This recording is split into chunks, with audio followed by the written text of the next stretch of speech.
You're listening to Innovative Minds with Mallonie Francis, where we talk to some of the top thought leaders, business leaders, and marketers around the globe.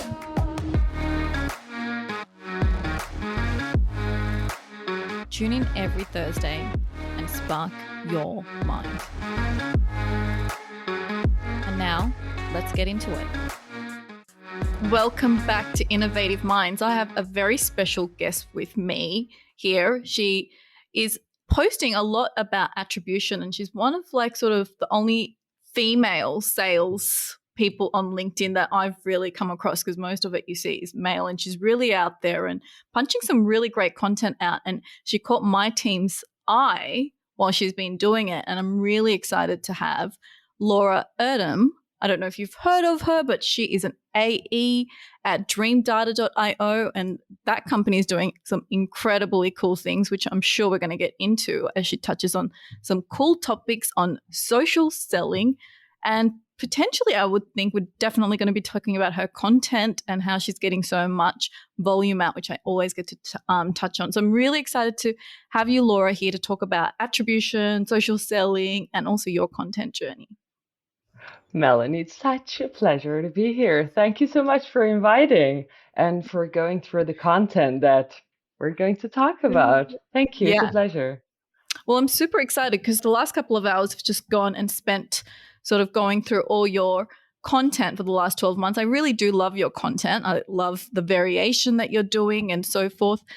And I've written down all the things that I want to pick your brains on. But it might be in a weird order because it goes from chronologically of what you've posted to sort of 12 months ago, and your views might have changed. But I'm just going to go for it, even if it's unstructured. So first thing, I guess my read your about me section, right? This word social selling that people use, I feel that the European market uses it a lot more than the Australian or the USA market, okay, in my experience. And they don't know what is this social selling. So what I would like from you is how do you define this thing called, LinkedIn social selling that some, demographics have come in and very well know what it is, but what's your view of it?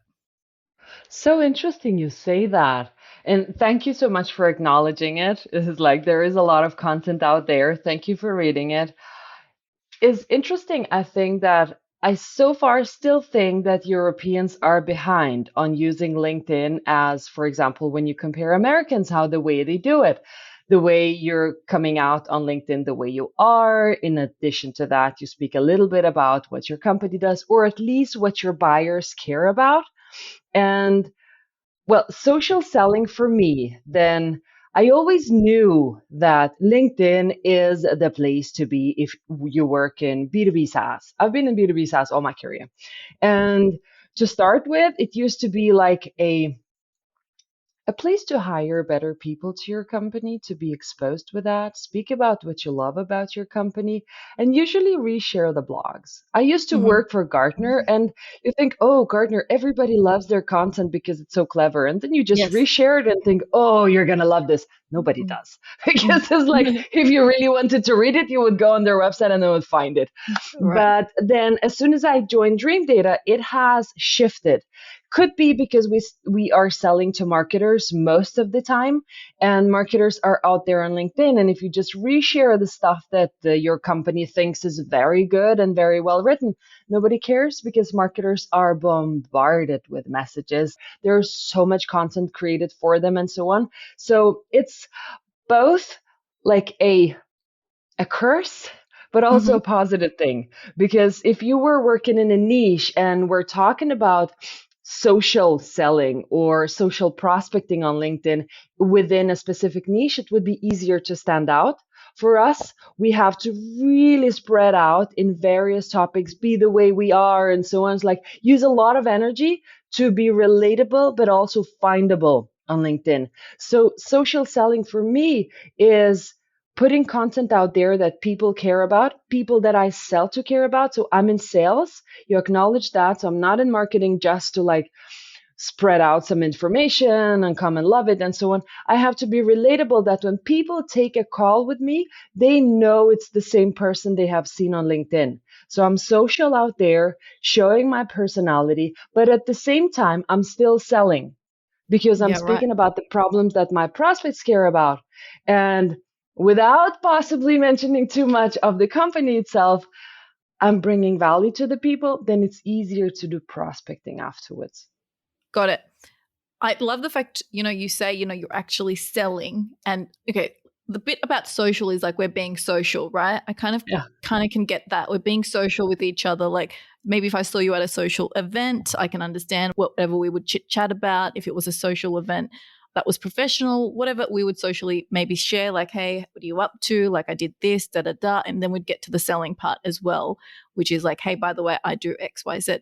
One thing with your content is at the end, it doesn't seem like you ever call for the CTA, like, hey, why don't you jump on a call with me? So I don't see that direct selling part. And do you do that purposely? Like, did you figure out, like, from your data, like, that people got ill, that's gross or something like that? Or, because, yeah, the selling bit, where does that happen? Yeah. That just people come in and inbound to you and that's it? Both.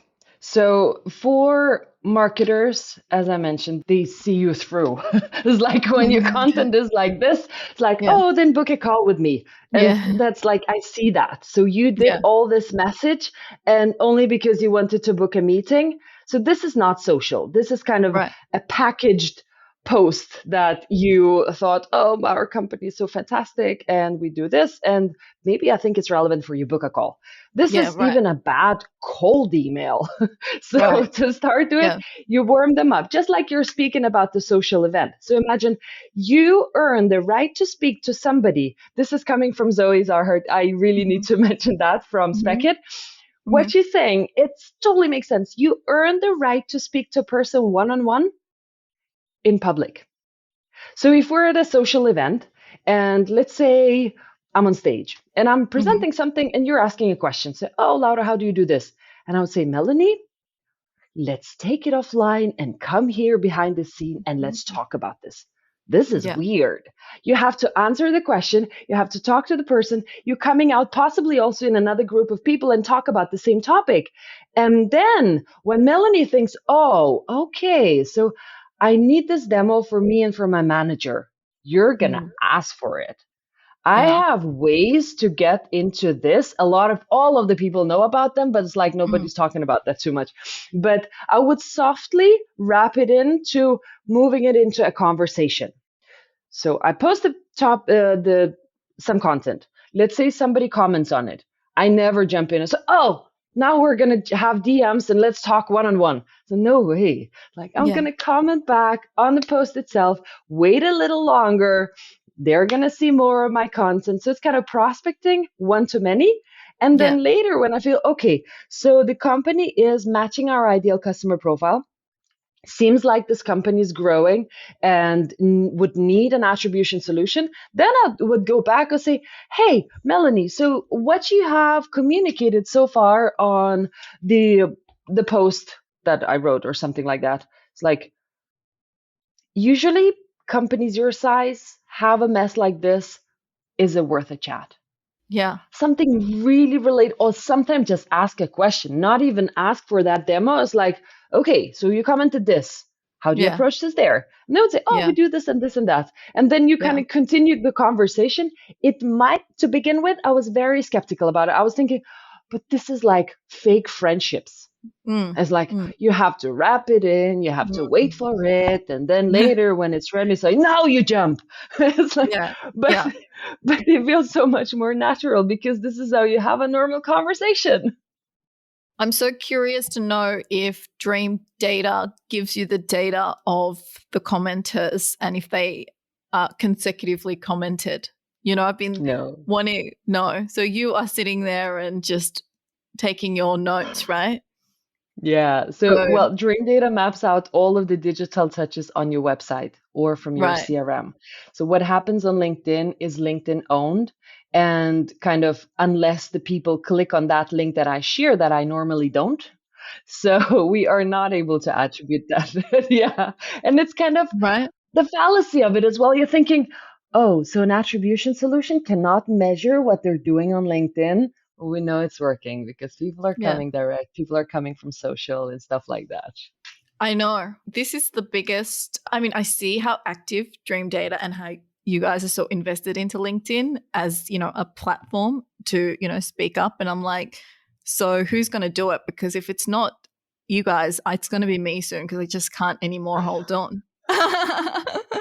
I just sit there going, because what you talk about is like, there's so many multiple touch points. Like, why are we not able to get that touch point? I know we can't get the views because they protect it and all that, and they want it to be paid ads, and we can map a better journey. But this organic stuff that we're doing, at least a like and a comment, and be able to actually see and put points to that to understand the warmth, it sucks. I've talked about it with Richard Vanderblom before, and within your European space. And I'm like, it is kind of sucky, but I had to ask, I was like, is Dreamdata got anything like that? No. So you are out there also on your own and just taking notes of, okay, this person seems to just keep popping up, or I'll just put them in a Excel somewhere or in my HubSpot somewhere or wherever. Yep. But if you create something like that, then let's talk about this. I know a lot of people want to buy this. Exactly. You're my co-founder. I got you, girl. I got you. I was like, I know the pain point of that. So solid. Yep. And exactly what you're talking about. So my next thing that was really cool about what I liked about your content is you ran a really awesome experiment, a LinkedIn Live event. And I know so many people want to run LinkedIn Live. And what you said is you actually got 200 subscribed and over 30 attendees for a LinkedIn Live event. Now, I want to talk about it because how do you run a successful LinkedIn Live event? Because there's data there that you can actually grab, right? Which is really the fun part. But I guess I'm interested in it because people go, oh, events are just so boring. Like you don't want to go and all that. But you got this subscription. How far in advance do you have to prepare if you want to do these kind of LinkedIn events and you want to do marketing? What's your methodology and tip? Yeah. So at Dreamdata, a lot of stuff is testing. So you are not going to fail if you not test this idea out. The way LinkedIn Lives have been born, one of the times we're sitting at our sales planning meeting and we're saying, what if now we're doing LinkedIn posting one-to-many? What if we did demos one-to-many? It's like, okay. It's like, I'll do that. And I got into LinkedIn Live, and right there we released data-driven attribution. I said, I've got this. I'm going to do that demo. So I started the first LinkedIn Live about data-driven attribution, and I did a demo, and it sucked. It was so bad because nobody can see the screen, and then you're talking. And I think even at that event, I was speaking like 15 minutes into nothingness because there are also like the live stuff is not working and so on. It was crap. But then we thought, okay, but there were people who actually joined. And there were people that were actually interested to see something like that. So maybe it's not what we spoke about, but we need to figure out how to work this out. So what I started to do, I started to invite guests that our potential buyers would care hearing about from. So we spoke a bit about marketing careers, about how to do data-driven attribution and stuff like that, a lot of things. And I think the success of it came out because first, we're not gating it. So we're creating content that is interesting for everybody. You can just jump in and out whenever you want to. There is no gate. You don't have to give an email. I don't even know if you've been on that live. I would know if you clicked attend, but very likely you have not been there. Next, we don't spam them right after. So if you clicked attend, we would never get back to you and say, oh, you have been at this event. So no, I have not been at this event. I clicked attend because, well, it was a pity that it came up and then I clicked. So we didn't do that. And then content. The more relevant guests you invite, the people come prepared. They love to talk about it, just like this podcasting thing, the same. And then suddenly, slowly, it became bigger than me. I started to do that every second week. And then my CMO is like, oh, this is working very well. So, Stefan, do you know that I'm not selling it this time? It's like, I'm in sales and I have to do this. I love this, but this is like not really me. So yeah, but I was thinking to do that every week. Said, please don't Right. do this on me. So we started splitting that. So now Stefan is Okay, doing half of it and I am. We've got some help to plan stuff ahead of time and to make the post for us and so on because got it. it just became really, really good channel. Wow. So did you like invite people that you'd want to attend like a week or something before to let them know, hey, I'm going to be doing this event, like, and join? How did you like, market an event? Because with an event, you're kind of like scared, like no one's going to rock up to my live event. I'm going to be there alone and go And be that's like, fine. hey, you Yeah, know, that's fine. well, it's fine as long as you're not saying it's a Q&A and ask me shit, like, like, but yeah, I guess if you're just going to run a demo and you're like, I'm just going to do it anyway because people can watch after, you've got the confidence. So that's cool. But do you feel that for a live event to be successful, that you should, let people know and invite people to the event like you would a normal event? Like, how much prep, I guess, would you Very recommend good that someone point. take? So there was once I failed like pretty badly, and somebody called it out on LinkedIn as well. I loved it. It was I did invite people. So at one of the events, I say, okay, now I'm gonna sit down and send out those 1,000 invitations to everybody.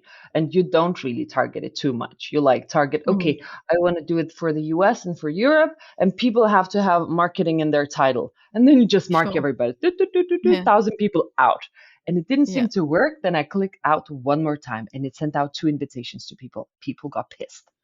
Oh, yeah. It was crazy. And then I was thinking, okay, I'm not going to do this again because it does Yeah. not bring that many people to the event, even though you spam invite them.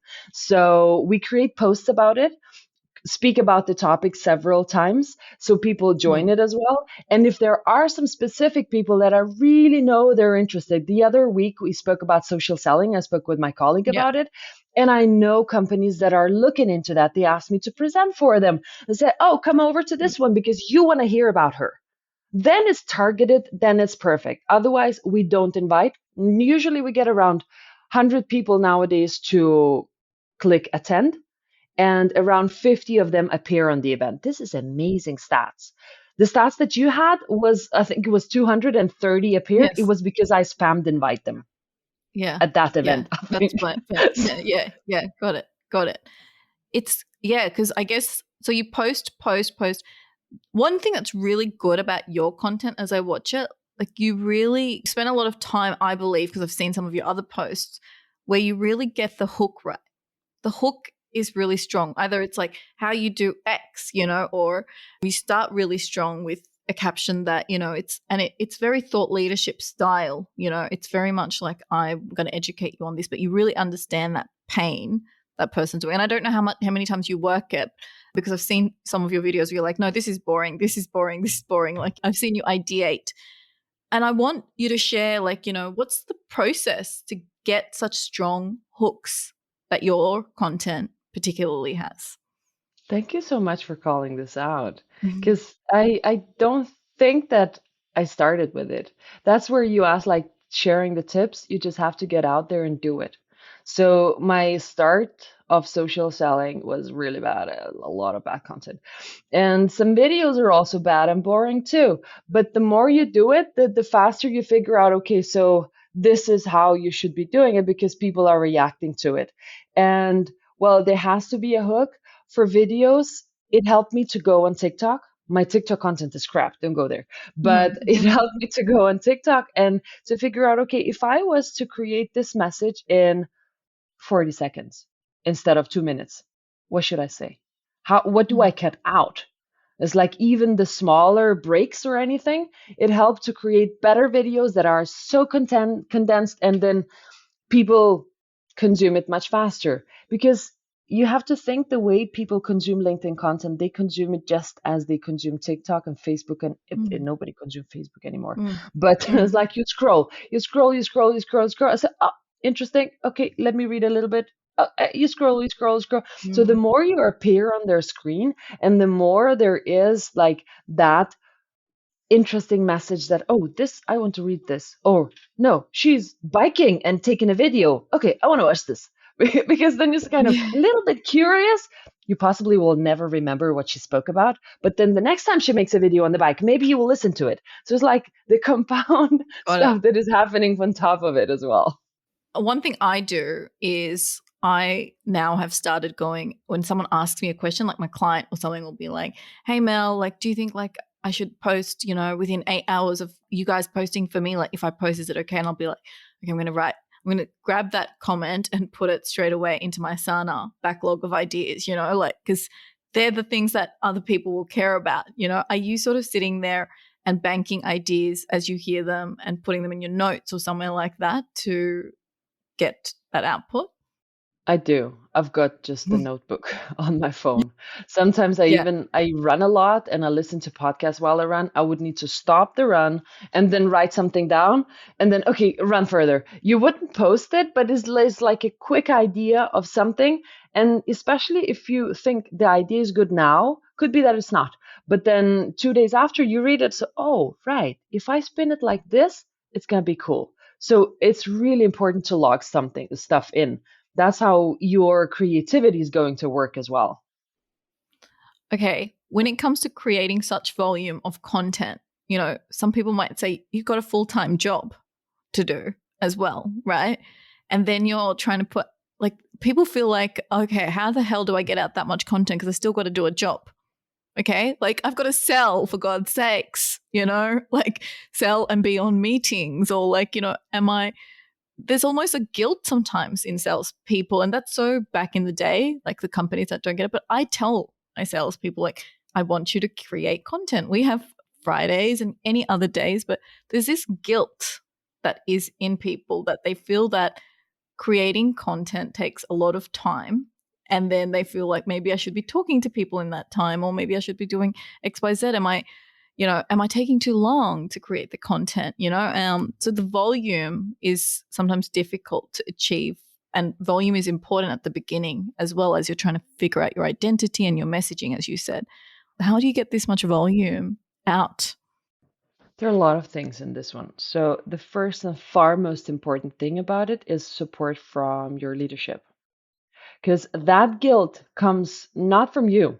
If you want to create content, you have to just go out and do it. There are people who don't want it, and that's okay as well. Because then if leadership would be saying, oh, now we have all of us need to start posting on LinkedIn, and it's not natural for somebody, Yeah. you will not be able to sustain it. But if it comes natural to you and you would love to do it, then it comes back to leadership support that staying on LinkedIn is not like having scrolling TikTok while you are, I don't know, have to close deals.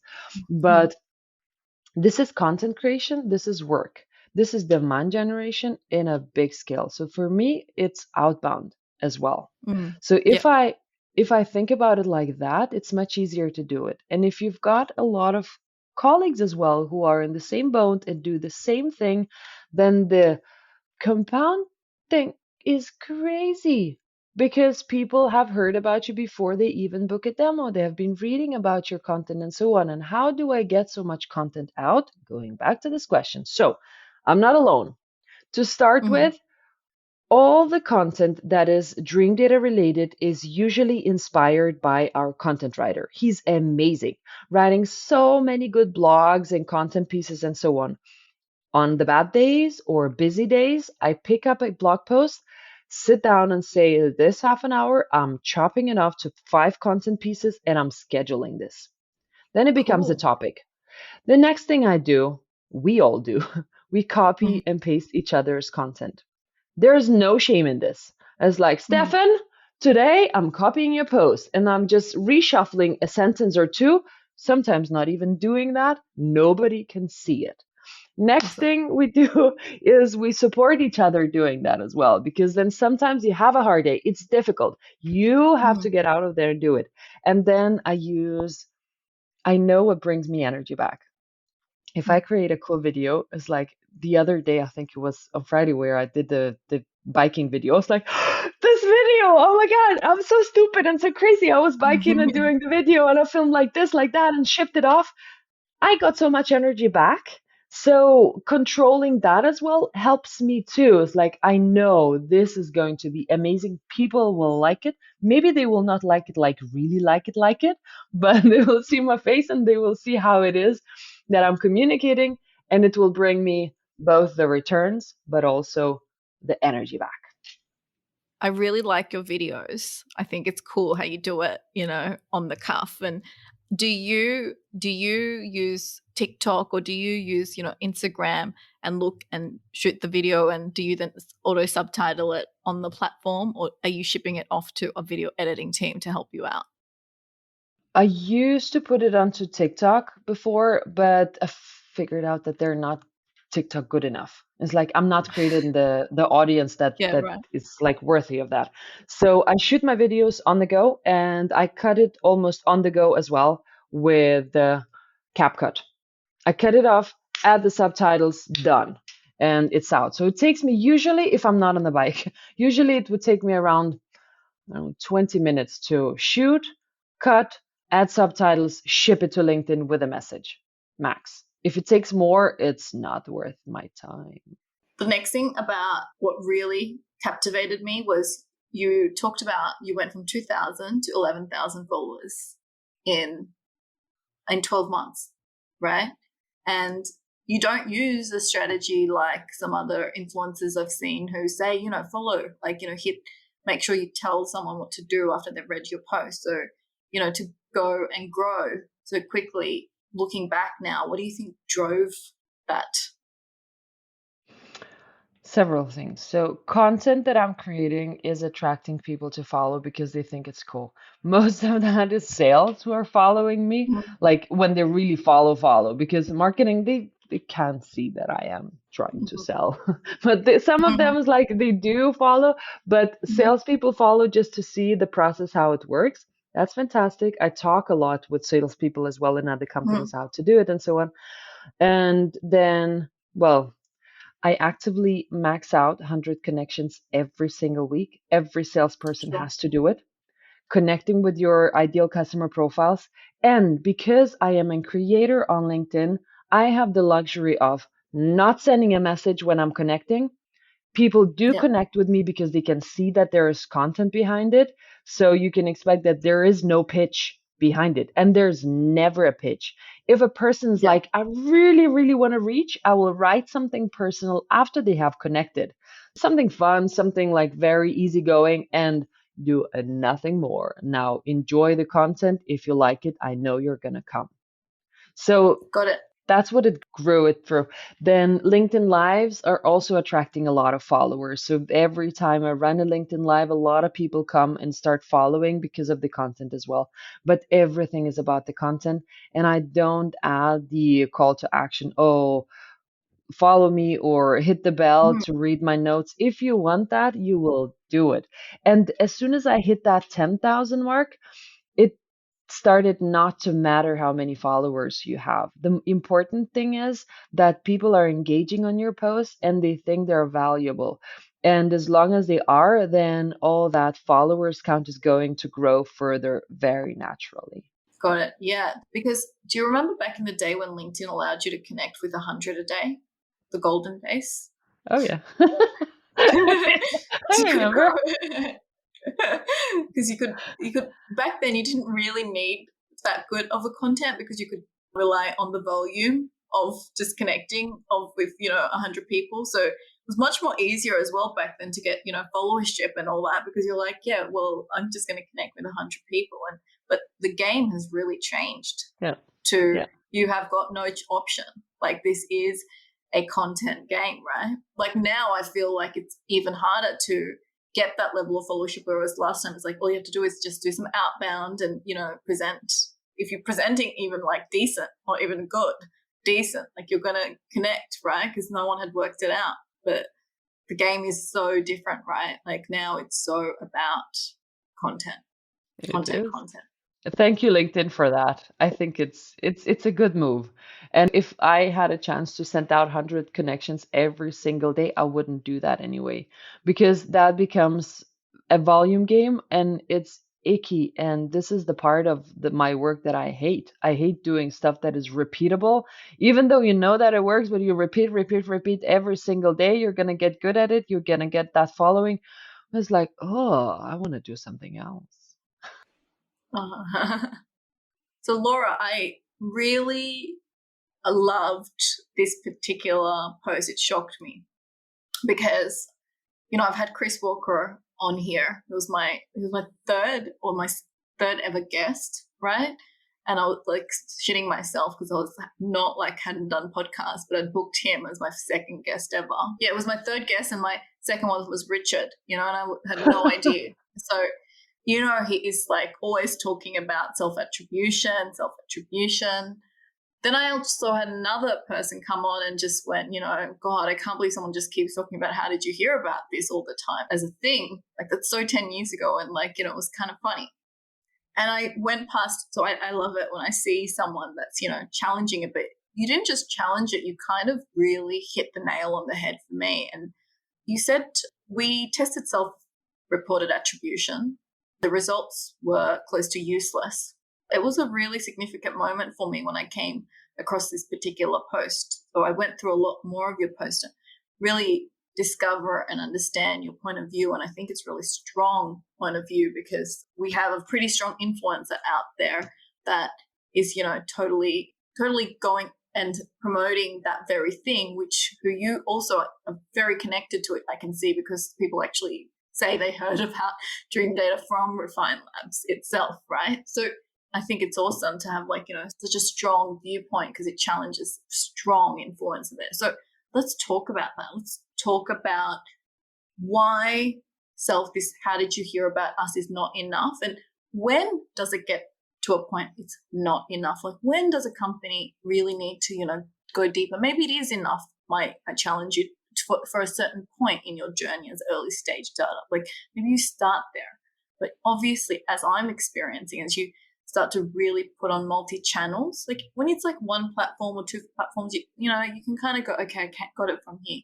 Why is this how did you hear about us form that we've all, been so excited about, not enough? Yeah. Well, thank you for bringing up Chris Walker. I think he is so clever, and the messaging that he's building out there is resonating with so many people. I think it's amazingly cleverly put together to help out marketers on the topics that actually hurt. Because it hurts not to know where your leads are coming from. It hurts not to know what's making a difference. Now you're making a podcast. It's like, how do I know if it's making a difference? Well, you have to ask your prospects. You have to ask, and then as soon as you start getting that message, you will know if they start mentioning it. You will know it's working. You will know, okay, so what I'm doing is not just speaking into thin air. That's nice. And it works very well for consultative companies. So consulting thrives on this. People have word of mouth from various places. You speak at conferences, you hear about them from podcasts, because you're selling your own experience, you're selling your own time to work with somebody because they trust you. You build that type of a trust that you need to ask them. I have been speaking on a podcast because this is where my mind is spoken out. I create videos of 10 minutes on LinkedIn and I speak my mind out so people trust me. What I sell is going to work, and consulting services you're going to pay for is going to be great because you know it. And that's where I think self reported attribution really works for consulting services. Perfect. And I think you should do it as well. And any other smaller company should definitely do it because you're spreading your knowledge out in various places. Maybe you don't have a podcast, but you are in various podcasts. Oh, you speak on LinkedIn, or I don't know, you're in communities and so on, and people will start to know. But where it's not enough is when you start to sell commodity stuff. For example, B2B SaaS solutions. So every single B2B SaaS solution has at least 10 competitors. And people find you from various places. It's fantastic to have a voice. That's why we're on LinkedIn and we don't capture it. Like we know it's working because we can see it. There are people engaging, there are people mentioning it to us, and so on. So we still hear it from people. But if you only focus in asking, where have you heard about us from? And people would say, the internet, or they would say, the podcast. It's like, okay, which one? Because we don't have our Mm-hmm. own, and you've heard about us from the podcast. It's like, you can't really use it for anything but just, okay, so the strategy we're using is working. But then when people are done, or at least, okay, they have heard about you from somewhere, then they will go to Capterra, figure out how do you compare with something else. Then they will go to Google and ask Dream Data alternatives. What appears there? And then they land there. Or they will ask visible alternatives and they will land a Dream Data's page. You need to know that because every single step towards the journey, you figure out where do we have to be? Where do we have put our money? Is it organic content we need to create because people are reading that throughout the full customer journey? Is it paid ads we need to be? Which ones? Which campaign? Which ad groups and so on? So in that volume of data, it's impossible just to ask somebody, where have you heard about us from? And I've got a story when you asked, done with your question. I agree. One thing I think, even with the consulting part of it, what I think is you're saying that, yeah, they're fine with it, but it's actually not fine. I just wanted to share that with you. It's not fine because when they say, I heard about you from LinkedIn on the form, well, which kind of LinkedIn? Was it was it my podcast? Was it my LinkedIn that I appeared with someone else? Was it Laura when I talked to her and I tagged her? Was it her that actually referred, that to you? And then, or was it the LinkedIn Live or the QA? Or it's still not. I mean, the pain point, I think, as you grow, and then was it the LinkedIn ads? Damn it! Like, was it, right? Like, I don't know. And then, like, people like see my ads, and then they connect with me on LinkedIn, and I'm like, I actually asked them, like, why did you connect with me, to try and understand that data point, right? And they're like, I saw you on an ad, but why the hell are you connecting with me? Why don't you just go press the damn ad and book the strategy call so I can collect the data? Why don't you do that? That's You what I looked want at you to do. I'm paying the pixel. I need the pixel. I need to know that the conversion, and it doesn't work, right? Like, that conversion didn't happen because this person went, oh, this person looks interesting. I'll go connect with them, and does a totally different behavior to what we expect. A linear behavior, like you click on the ad and then you click on the book strategy call. I've got a conversion on that ad, and then life doesn't anymore happen like that. So it's actually become very, even when we were just one channel platform and we were like, oh, they heard us from LinkedIn, but which exact thing was it? So it's really, and then when you go multi-channel as a business, if you now go into, okay, I've got my Google ads, I've got my LinkedIn, and you've got your blog pages, like, my God, you definitely then have gone to a status where you definitely need to look at Dream Data, or you need to look at real data, because now you've just got multi-channel approach. And yeah, LinkedIn is just not a good enough answer. I heard from you on LinkedIn. Well, it doesn't still give you enough. Precisely. But you were going to say a story. Yes. You're going to give me a story. Kind of a metaphor, if you think about it, about self-reported attribution. And I use that all the time. Think about it. It's like, I say, Mallonie, so what did you have for lunch last Thursday? And Melanie's thinking, I don't know, maybe an egg or maybe some chicken. It's like, but if I ask Melanie, can you tell me about a lunch that really made a difference that you loved? It's like, oh yeah, that day when I was sitting with my mom on the terrace and so on and so forth. It's the same. Where have you heard about us from? So they will tell you, oh, I've heard about you from LinkedIn. No shit. You have been looking at solutions like that a month ago. You've clicked a Google ad that landed on our website. Then later you looked at Capterra and then you forgot everything about it. 2 months after, you hear about us on LinkedIn and then you say, oh, I've heard about you on LinkedIn because this was the lunch that actually was very good and remarkable. It's like, no, you need to be there where they actually found you when they had the idea before. And it's possibly not on Yes. LinkedIn. No, absolutely. Tell me about the Google Analytics hate.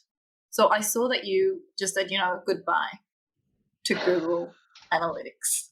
I saw the post, and anyone that is listening on this is pretty critical, because we always like, oh, Google Analytics and da-da-da. And so you posted like, there is just, you just don't see the value, and you don't see it. Futuristic companies will also move off that. And I want more details of what went on to drive that frustration to leave. To start with, we didn't leave, we never used that. And it's a little bit of the messaging stunt as well. It's like, it sounds audacity. It's, oh, now we moved away and stuff like that. So take it with a grain of salt. And we don't hate it. It's fantastic. Google Analytics is great, especially for B2Cs. And it's very difficult. It's more compassion than a hate, really. Thinking about the marketers. You're a B2B marketer and you get 10 clicks on a specific campaign in Google Ads. And you think, great, it's working. Let me buy more of that. But if you knew that those 10 clicks were actually from 3 companies, you would optimize your ads differently. So the reason Google Analytics is free, do you have a guess? It's like, if it's free, then you're a product, huh? Then they're selling more ads to you, the ones that you perceive are working. And if you don't know how companies are buying from you, which channels they come from that you're paying money for, well, it's optimized to push more money into Google Analytics. It's not a hate, for sure. It's a fantastic tool and it's amazing that it's free. But B2B marketers are still like looking half blinded into the data that is coming in there. And we're there to help. So I'm happy you asked. Today is the day when we're launching an alternative for B2Bs that is actually a free offering for any B2B company that they would like to use it. And it's today on Product Hunt and everywhere. So people are going to listen to it. It's going to be too late. But we are really excited about this and looking forward to helping out B2B marketers to actually start figure out what's driving their traffic. Wow. Tell me, with Dreamdata, is there features on there that are free for parts of it? Because it's like HubSpot, like there's parts you can have and then you upgrade. So there's core parts you're saying that you offer for free, so anyone can jump on Dreamdata and start seeing some of the benefits. Mm-hmm. So the analytics parts is free. Analytics meaning that the full engagement, segmentation, and there where it comes the difference with Google Analytics, we can start segmenting the companies that come to your website. So you can figure out how the various industries are buying, the sizes of the companies that are engaging with your website. One more thing that is free, like when I saw, I was like, oh, is this like important? And my CMO is like, no shit, it's very important. You see all of your costs in one place, all of your statistics for the website engagement from the various platforms in one place. So compared to the cost that you're paying and the traffic that you're getting into the website. So that part is totally free.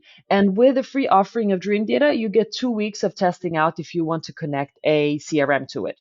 So you connect your CRM and then you see how the full customer journey is working out and so on. And then after 2 weeks, you either say, no, thank you, or let's talk to sales. Got it. So you're saying that if you don't connect your CRM to it, like if you don't connect HubSpot to Dreamdata, you will be missing out on your emails, for example, and those kind of critical data points on how you can actually call for that API. So it seems like, it depends how sophisticated you want to play this data game. The more you invest in data, the better you're going to be able to make, I guess, decisions in it. And as companies go through this journey, the really smart marketing companies and the future companies that really want to play in content, they would know how valuable the data actually is. And you talk about this, Laura, you say, the reason you need to understand is so you can actually then decide how to actually invest your money. If you don't know where they've actually landed, you don't know, should you keep producing this kind of blog or that kind of blog? Like, you really need to know the whole journey. I think what you're saying is with Dreamdata, you can actually then map out the journey. Like, okay, they landed on this. I loved this piece. I'll mention it now. Was you said that look at your SQLs, like your sales qualified leads, have a look at their journey, right? As to which kind of content did they touch to become an SQL. And then I think what you made the comment is, and now create that journey for your MQL so they can become SQLs. Yeah. Yeah. You compare the two, and then you can retarget your MQLs with the content that SQLs have been reading because you know that out of the data and you know where they come from. So you pick up that content piece and send it through email because you know this is how usually our MQLs consume it. And the same would be for paid. Let's retarget this on LinkedIn to those specific companies because those industries, they usually consume it that way. And that's where the data comes from. Super smart. Super smart. I love it. Okay. How much time do you spend on LinkedIn per week? Too much. Way too much. Tell us. You've got to tell us so you can make the other sales people feel good. So LinkedIn is turned on all the time for me, unless I'm really need to focus and create pricing or something like that. And I turn it off. I say, okay, for 1 hour, turn it off, focus work. But it's on all the time because I always need to check something, a company or something, their funding and so on. And then I create content. So usually I would say that if I said that engaging and like really social selling around 7 hours per week. Okay. Yeah. I thought you were going to say 7 hours per day, and I was like, you're insane. Oh, no. right? No. I do. 7 hours. I do this. I do demos. I do have a packed schedule. Okay. Another question I had for you was, how many touch points does it on average nowadays take to get even, into a sales qualified lead, like before they book a meeting? I've read from 3 years ago, it was like we were at 32 touch points 2-3 years ago. I heard last year it had gone up to 52. But given you've got a lot more data than the hearsay, I'd love to hear, what it really is and what your thoughts on it are. That's a very good question. So we have created go-to-market benchmarks at Dreamdata, looking into some of the benchmarks, how B2B companies are working and how many touches does it take and so on. So first thing you have to remember, when you know how long time does it take for your prospect to go from form submitted to new business closed, it will take equally as long time for them to become that form submitted from the first touch. This is usually like the rule of thumb, time-wise. The average amount of touches in a B2B customer journey is 31. And 31 with at least two stakeholders in the customer journey within 192 days. This is the average. So if you think that 31 touch takes for your prospects to go all the way to new business, you cut it in half. I wouldn't be surprised that it takes around 10 touches in the various platforms before they actually submit a form for you. Got it. And do you think that, it should be a multi touch point of various platforms? Like, what's the advantage of being multi-channel, I guess, in your touch points from website to social? And, should you be multi-channel, or should you be like, okay, well, I know that my customers are on LinkedIn, so I'll just do my blogs or I'll buy the Google ads and I'll just show them ads on LinkedIn? Or should you be thinking more wider? 100% multi-channel. Yeah. Yeah, definitely. Okay, why? Does it make a difference? Do you find at the end of the conversion if they see you in multi? So if we take Dreamdata, okay, somebody have seen us on LinkedIn. Nice. And then they probably went over to Google and asked Dreamdata alternatives or best attribution solution out there. Then they land somewhere else. So we're also on Google. Okay, then at the same time, they go to G2 and say, show me alternatives. Let me compare them.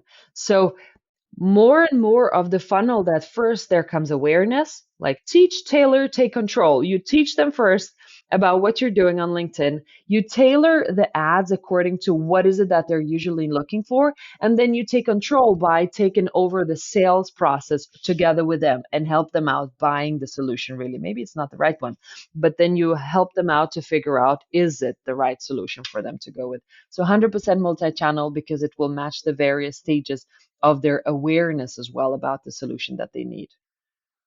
For a B2B, do you think that Instagram is relevant? Like, would you place, as people are thinking about, would you place ads there? Or what about TikTok? So TikTok, people started talking about that TikTok is for B2Bs. I see that TikTok is working very well for consulting companies. Very well, because you share your knowledge and then people come back to you because they know you as a person. I still haven't found how it actually works for SaaS companies because there's a balance between the personal brand and the tool itself. What is it that you talk about? Do you show it and so on? So it could be that it will come. For Instagram, I don't know. I'm actually not on Instagram, and it's difficult for me right now to relate on this topic. Yeah. Awesome. Yeah. I mean, yeah, I just always think with the SaaS companies that are trying to scale, right? They're always thinking, oh, do I need to also be there? And you're like, I'm always like, just try and own the main channels first, and then branch out. My final question, because it's been awesome chatting to you, who are the influencers on LinkedIn that you love following for, your creativity and your content? Who inspires you over there? Oh my God. Yeah. Now is the time of like giving the fame away.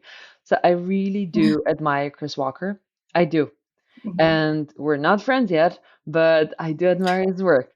Then, in addition to that, there are so many creators that I met this year at SaaStr that there's like, I think it's like 15 or something. So I love what Leslie Vanetz is doing with sales. I love what B2B Power Hour guys are doing, Nick and Morgan, with the way they're doing social prospecting more than social selling. I love the humor of Will Aitken, like both Will, like the whole Vidyard team, the jokes that they are able to pull out, amazing. What else? It's like Josh Brown, he's my idol. It's like if somebody would ask me, who do you want to have a dinner with? It's like, oh, I know, I know. There are Synap is doing amazing work as well with videos, with energy as well. What else? They're like crazy. I need to make a post about that so people can go follow those people No, as well. totally. You do need to, but thank you for sharing those. That's awesome. It's always nice to see such how content creators and who they're inspired by, because that's other people could need to know about them. Like, who are you following? So thank you for sharing. It has just been such a pleasure to be able to pick your brain and share thoughts about, topics we're both very passionate about, and LinkedIn. And I'm sure we're going to talk more about LinkedIn and data and, how that needs to be brought in. But it's just been a pleasure and you've been so honest and open with your sharing. So thank you for coming on. I'm really excited to launch this one and get it out even for my team, my sales team. I think it's going to be super cool. So thank you for coming on. Melanie, thank you so much. And thank you so much for going through that content. I think that's impressive. Never thought anybody did it. Thank you so much for inviting. It Thank was a you. pleasure. You're listening to Innovative Minds. Tune in every Thursday and spark your mind.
I'm sure it will. Thank you.